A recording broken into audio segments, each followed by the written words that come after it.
This granny square coat has to be one of my favorite designs of all time.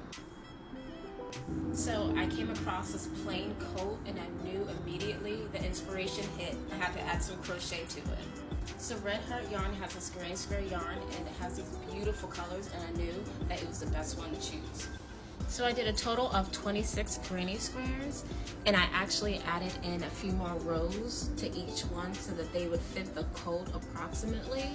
And I wanted to add more detail by adding more of the yarn without changing the colors, just to add a bit more eclecticness to the jacket. Other things that I also went in and figured out with measuring is the collar right here. I created granny square clusters in order to fit and measure out the collar for its own kind of personal detail.